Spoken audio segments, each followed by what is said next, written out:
Hey everyone, welcome back to my channel. I'm Kayla and it's time to crack into a good book. So today's video is going to be like a kind of, I guess, ish weekly update and I have 5 books to talk to you about today.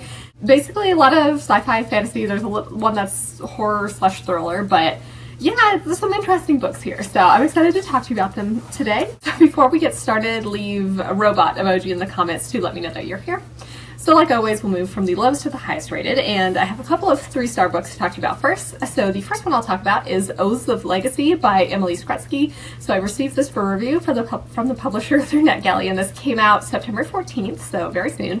So this is adult sci-fi, and this is the sequel to Bonds of Brass, which came out I think last year, and I definitely had a good time with it. So basically, I guess with the first book, it was kind of like we had like the heir to the empire who was undercover at school, and there was an assassination attempt, and so Etienne helped Gal like escape. They kind of get involved in a rebellion. So here now we have Etienne, who has stepped into a role where he and Gal are sworn enemies. Gal is now a political hostage because, again, he's the heir to the Umber Empire, and he's essentially trying to sabotage the rebellion from within. So this felt very much like a second book where nothing really happened to progress the plot forward. I think the pacing was okay. It did take a little bit to get into it, but you know, the ending, the pacing I think picks up a lot because there's a lot of action sequences and battles and things like that. But this seemed to be more like political schemes and stuff, and sometimes that works well for me. That seems to be a little bit more hit or miss with sci-fi for me for some reason. But yeah, so overall I think I just didn't really know where the overall story arc was going, and that kind of hampered my enjoyment a bit. Again, like I mentioned, we do have some really great action scenes though, with battles, assassination attempts, etc. But I just don't think I was quite as invested in this overall story as I was with book 1. And I also think I just probably didn't enjoy it as much because it's like Gal's book, and I don't like him nearly as much as I like Etienne. And so Etienne was the focus of the first book. Here we follow Gal, and I just think that he seems more whiny and entitled and thinks that he knows best.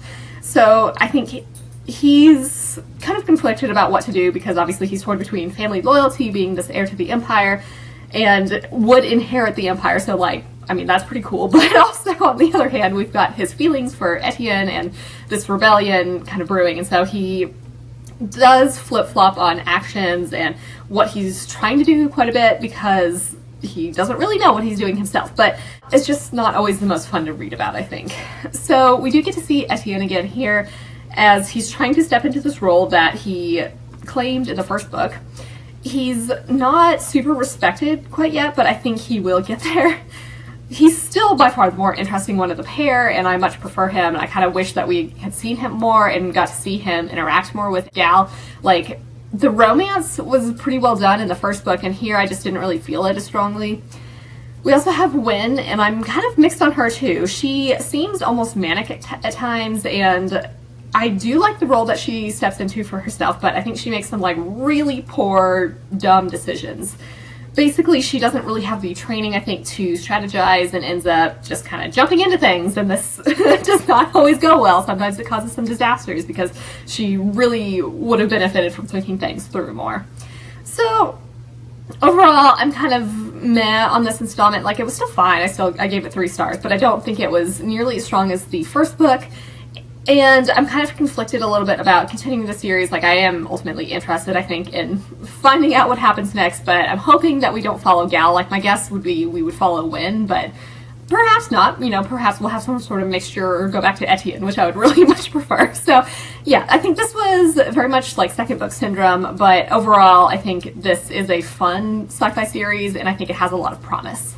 So the other 3-star book I'll talk about is The Last House on Needless Street by Catriona Ward. So I received this for review from the publisher through NetGalley, and this comes out September 28th, so pretty soon here. So this is adult horror slash thriller, and the synopsis is very vague, and there is a purpose for that. So basically, the synopsis is essentially like, we have this boarded up house on a dead-end street at the edge of the woods, and here lives a family of 3. We have a teenage girl who isn't allowed outside, a man who has gaps in his memory, and a cat. Secrets bind them together, and these are threatened to be exposed when a new neighbor moves in.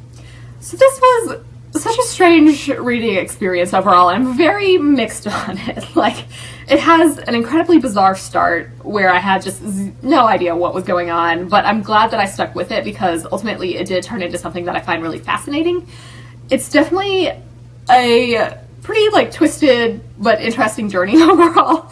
I think it's not at all what I expected, though to be fair, the synopsis is really vague, so I had, I guess, some preconceptions about what it would be like. For some reason I was thinking it would be like a vampire book. I don't know where that came from, but yeah, so I like had just a completely different idea of it, and then I think that made the beginning especially really confusing because I was like, I have no clue where this is going. So it is very dark and sad. There are content warnings, and this could be spoilery, so like I don't know whether or not I should say that. So I've been trying to figure out what to do about this because I feel like a lot of this review is just me trying to avoid spoiling things. So anyway, there are content warnings for things that are dark and sad, I guess, so just be aware of that. If you want to know the more specific ones, let me know in like a comment or something and I'll reply to you. But anyway, so again, this does have a slower start, but then it really picks up, especially with the pacing and the tension level. I didn't always love the point of view sections that we get until some things are revealed and I put the clues together. So basically, the summary of this book is like what we think we know isn't necessarily right, and it did definitely surprise me a bit. So in terms of our characters, we have Ted, who definitely, you can tell immediately, does not seem quite right. He's kind of this unreliable narrator where he loses time and sometimes gets stuck in memories of the past as a young boy. We also have Olivia, who is his cat, and she thinks that she has some purpose in life with Ted. We also have Dee, who is the sister of a girl who went missing years ago nearby, and she's still kind of trying to figure out what had happened. So initially, I liked Dee's sections probably the most, and like just her narration style. I was really mixed on Olivia. Like, it's an interesting idea to read from the point of view of a cat, but I didn't love the religious aspect that kind of comes in here. And then Ted, I initially disliked and kind of feared, but basically, I changed my mind on a lot of these point of view sections as, you know, you learn things. And I'll kind of leave it at that so I don't spoil anything. But yeah, I would definitely describe this as a very mixed and bizarre reading experience, and it's really better to not know much going into it, but I am glad that I stuck with it. So I think for me, the beginning, I was pretty sure I was not going to like it at all. Like, that probably would have been like a 2-star rating for me, but then, you know, as the book progressed and I learned more things, like, I did definitely enjoy it a lot more. And so that's kind of why I was torn between rating this a 3 or a 3.5, but ultimately I went for a 3 because it was such a mixed experience for me. But yeah, so would I recommend this? I think if you were looking for this kind of strange reading experience and are willing to stick with it a bit, then yeah, I would definitely recommend it. But if you're a little bit more mixed on that, you know, perhaps it wouldn't be a good fit. So now we're going to jump all the way up to 5-star books, and I have 3 of them to talk to you about today. The first one is Iron Widow by Xiran Zhao. So I received this review from the publisher through Kelley, and this comes out September 21st. So this is a YA sci-fi / fantasy where mechas are piloted by a boy-girl pair to fight aliens, but the girls often die due to mental strain. So our main character, Zetian, don't know if I'm pronouncing that right, hopefully it's close enough, but she volunteers as a pilot to kill the ace male pilot who kills her sister, and when she does so, she's labeled as an Iron Widow, and she's paired with the strongest male pilot. Once she has a taste of power, she really doesn't want to let go. So this was such a fun book, and it's often quite dark, especially for a YA book. I think the pacing was great. I was definitely drawn into the story immediately, and it kept my interest the whole time. It's set in the future, but it is based on things from Chinese history, including Empress Wu. I really liked the blend of sci-fi and fantasy we get here. We have these like chrysalis mechas that are, you know, giant robots, but they're based on Chinese mythological beings. And I think this was a really clever way to kind of incorporate Chinese mythology with this futuristic mecha, you know, setting. So, like I said, these mechas are piloted by a boy-girl pair in this sort of like yin-yang seating situation, and the pilots actually meld with the seats through acupuncture, which was a really interesting idea, I thought.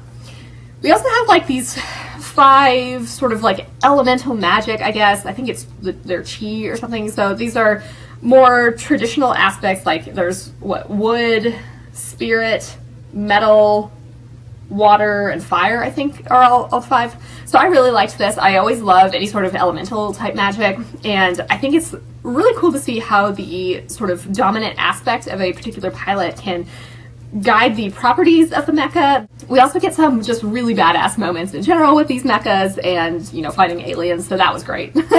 So of course, all is not well in the world though. So female pilots often die because the males overpower them with this mental strain while piloting. So there's also this like really patriarchal society, and we do have some, I think, traditional Chinese things like women's feet being bound, and this does go into very graphic detail with this, which is pretty horrifying, and so there are certainly content warnings for that. So I was kind of very surprised, I guess, to see these sort of things explored, especially in YA, but I really enjoyed it. This also examines, I think, the use of media in establishing power as well, so I enjoy this, but I anticipate there being some consequences. And, of course, we have to talk about the characters. I really, really enjoyed them. So Zetian sets off to avenge her sister, and she ends up, I think, learning a lot more about what's really going on here with the pilots and just generally the world. So I think this was explored really well, and I enjoyed seeing her, you know, fight to find the truth and fight to get this word out to help other female pilots and just generally, like, the women of the future. So she's really strong, and I love seeing her journey. She obviously doesn't love how her society has been structured with female subjugation, but I think she doesn't always realize that some women don't have the same opportunities to take power like she does. And I think there are some really great moments here where she realizes that her way isn't the best or the only way to do things, and that she could be wrong about things too. So I think she does sometimes flip-flop on beliefs a little bit too quickly based on what people tell her, but it's not that big of a deal. Like, it really didn't hamper my enjoyment of the book. It's very empowering, though, to see her rise up and seize power. Like, there are some moments where it's like, yes, this is glorious. I love it so much. I loved her bond with Xiran and Easy. I don't know if I'm pronouncing those right either.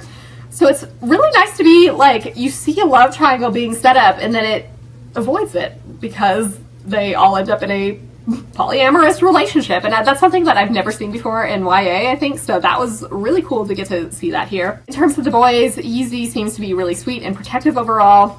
I love their friendship, and I definitely feel like there's more to him than we really know. Xiran is a thorough inmate, and I really want to know more about his backstory. Like, we do get some hints here, but I really want to know a lot more about him. So he's definitely had some really awful things happen to him, but I like seeing him, I think, grow even more strong with Zetian and Easy entering the picture. I think they all genuinely make each other better, even if they don't always get along. And yeah, I mean, overall, I just absolutely loved this, and I can't wait to see what happens next. I kind of debated on the rating, but, you know, like, after I finished the book, I immediately was like, I would love to read this again. I want to buy it. Like, so I was like, okay, I think this is definitely a 5-star read for me. Like, I just had such a good time with it. I will say I did predict one of the big reveals, but I'm actually really excited about it because I want to explore this idea. So obviously, highly recommend this one. The next 5-star book I'll talk about is The Jasmine Throne by Tasha Suri. So this is adult fantasy, and we follow Melini, who is a princess imprisoned by her brother, who is like the emperor, in a former temple that is now a decaying ruin.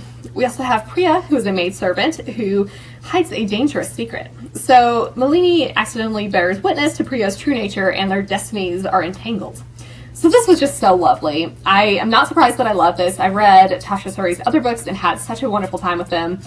It is slower paced, but this is not a bad thing at all. Like, I think it's very character driven, and the pacing allows things to develop in this like really rich, lovely way. I think I was never really bored or impatient with this, and I thought she timed the chapter point of view switches really well. It's not like like sometimes you'll see books where you have like a huge cast of characters, and each section, point of view section, ends on a huge cliffhanger, and then you like jump to somebody else. So that doesn't really happen here. Like, there are sometimes multiple chapters in a row where you follow the same character. So I really liked this because you know, you're never like really leaving it off in a place where you're desperate to get back to that person, and I think this was just all balanced really well. The world building is lush and intricate. I think I particularly liked the setting of this Harana, which is the temple. There's clearly a bunch of mysteries here, and it's really not the most friendly place to be. I think the descriptions have allowed me to really like picture it well. I don't know if it's necessarily accurate what I have in my mind, but I've been able to build up like an idea of something, and it's very much this decaying temple with hidden secrets. And I'll say I just really didn't anticipate the magic in this world. I don't really know why. I guess based on the synopsis, it doesn't really tell you all that much, and so I wasn't really sure what to anticipate here, but I loved it. It's more of a nature-based magic with some rather dark implications, and it's definitely a case of, you know, magic coming with a cost. So that's something I always enjoy exploring, and this was such a cool, like, implementation of it here. We also have this mysterious plague that happens to be nature-based as well and is rather horrifying, so I think that was a really cool idea, and I definitely want to know more about it. In terms of our characters, you know, we'll start with Priya, sure. I really liked her overall. She's a former temple child, and I think she's kind of had to put the past behind her until certain events spark her memories. So she's, I think, really kind-hearted and wants to help people, but at the same time, she takes no shit and will stand up for herself, even if it means getting her hands dirty. So I think she's probably my favorite, but I really enjoyed all of the characters. Priya can definitely be ruthless when she needs to be. Malini, I think, is hard to warm up to initially because she's imprisoned for somewhat unclear reasons, at least in the beginning, and she's kept under control, so you don't really get to know her all that well, but I love seeing her take charge of her destiny. And, like, I'll admit, I did see some things coming with her, but I'm totally here for this, and I'm so excited to explore it. I can certainly admire how she's trying to, like, ensure a better life for the Empire because her brother is not great. We'll leave it at that. And then one of the other characters I want to mention is Bhumika. I initially didn't like her at all because she seems like to be just a really spoiled noblewoman, but again, she has a lot of depth to her. Like, I think all of these characters are so well developed. With Bhumika, I ended up really loving her, and I can't wait to see what she does next. We do also have some smaller point of view sections with some other characters, and I think this really helps develop the narrative, and honestly, I really enjoyed reading them all. So that's really great to see. You know, sometimes with these large casts, again, you have people that you, like, vastly prefer over others, and here I think it was pretty well balanced. We do have a slow burn romance that I really enjoyed as well, and we also have a variety of different, you know, religions and gods here, including a system that I thought was really interesting where basically their name foretells their fate, so they have to keep it hidden until the right time. So I thought this was a cool idea that certainly seems to have some importance to the story, but it also seems like we have these other religious systems that have a very real impact as well. So I'm excited to explore this more in the next book. Obviously, I loved it, highly recommend it, you know, if you're looking for more character-driven, again, if slower paced, but wonderfully done, wonderful, like, lush world building, I would highly suggest picking this up. So the last book I'll talk about today is Gutter Mage by J.S. Kelley. So I received this for review from the publisher through NetGalley, and this comes out September 21st. So this is an adult fantasy set in a kingdom where everything is fueled by magic. A lord's son ends up being kidnapped by a mage guild, so he hires Roz, who's the gutter mage, for this task. So during her investigation, Roz discovers an old enemy and a plot that could destroy society itself. So this was just so much fun. I obviously had a blast with it. I actually didn't realize until after I had finished the book that this author has actually published books under the name John Scrovern before, and I've read some of these books and enjoyed them, so now, like, looking back on it, I'm not really surprised that I really liked this book. The writing style works really well for me. I think it's really easy to read, it's well paced, and there's a lot of really exciting action moments. It does remind me more of an urban fantasy, I think, in terms of, like, the tone. So it's not set in our world, which I guess is maybe like, okay, could you technically call this urban fantasy? I don't know, but to me, it reads like urban fantasy, which I'm totally here for. I love it. So we do have this detective case, so we have a bit of like a noir tone to it, and, you know, the setting is also really fun. I had some suspicions about the world, which seem to be correct. we shall see. But yeah, I definitely want to learn more about the world in general and see what happens, especially after some of the revelations that we've had in this book. I really liked the magic. Here, mages are somewhat more limited to, like, enchanting things or enacting magic after carving symbols into something. We have another branch of magic users that are essentially, like, commune with spirits and can channel their own spirits to do things, and they have, you know, they can do astral projection, things like that. Roz is special, though. She actually has sigils carved into her hands, and that allows her to channel fire. So I think this seems like a really fun variety of magic going on here, and I definitely want to know more about it, especially with Roz in particular. It does have some darker themes at times with things like possession and essentially torture, so be aware of that. It's also, like, generally, I think the mystery is quite interesting, and I definitely didn't predict the way it turned out. In terms of the characters, I actually really liked Roz overall. She's very snarky and rather, like, blunt and foul-mouthed, so I don't think she's going to necessarily appeal to everybody. She has some tendencies, I think, to be violent and crude, but she's fun. I found her to be rather entertaining. She's had some trauma in her past, and she's trying to work through it. So even though, again, like, she can come across as being pretty harsh, but I think she's ultimately a good person, you know, sometimes deep down inside, who does want to help. And hey, you know, if she can get, like, booze, tobacco, or money out of it, like, all the better. She works with her friend Lysander, who's her partner in investigations, and I really liked their friendship, and I have feelings about how things turn out between them. So I won't say more about that, but I think their bond is really important to Roz because he's her best friend, and she really only accepts this case because she knows it's important to him. We also, of course, meet up with assorted people along the way. Some of them I ended up liking despite feeling a little bit hesitant towards them to begin with, while others seem okay initially, but then, you know, maybe have made poor decisions or aren't as good as they seem. We have some LGBTQ plus representation here as well. I think Roz seems to be bi, and we also have a character who may be trans, but it's not really confirmed. Basically, there is actually a conversation here where one person asks if that's, I can't remember the exact words, but I think this guy asks if this character is actually a woman or a man in woman's clothes, and the others are like, hey, you can't say that, like, that's really not okay. So they actually take the time to say, like, why this is not polite and kind of educate him. And so I thought this was really well done, and, you know, it kind of explains, like, hey, she uses she, her pronouns, so that's how we refer to her. It felt like a natural conversation, but also a nice way to be like, you know, we should not be asking about someone's gender identity. I really enjoyed this book, and I'm super excited about the way things turned out, and I will absolutely keep reading this series. So if you're a fan of, you know, like the Dresden Files or other urban fantasy series, sort of like, you know, with a detective noir tone, I would definitely recommend picking this up. Those are all the books that I have to talk to you about today. I just actually finished Vita, Nostra, and I'm making my way through Gawain by J.P. Harker, which has been fun. I'm doing that as a buddy read with Kat from Bruton Reviews. So in terms of what I'm going to get into next, I realize that I, like, keep forgetting to talk about this in all of my weekly wrap-ups, so that's my bad. But yeah, I think I have a couple of arcs that come out at the end of September. So it's Hyde by Craig Russell, and that's like a Jekyll and Hyde retelling. And then I have Summer Suns by Lee Mandelo, which is horror, and I really want to read that. I think that actually got chosen as our Space Sirens book club pick for October, and, like, I'm already going to be reading it, so that's fun. But yeah, so I do want to read those pretty soon. Other than that, I have no idea what I'm going to get into, so yeah, I guess with that, let me know in the comments if you've read any of these books or think you might pick them up. For your question of the day, let's say, what books have you read that have really wonderful world building, like, you know, the Jasmine Throne? So I do have a Discord channel, and if you want to join that, the link's in the description below. I hope you're all having an excellent day and are reading something awesome. If you enjoyed this video, feel free to give it a big thumbs up, as that would certainly help me out. But with that, I think I'm going to wrap it up here and see you in the next one.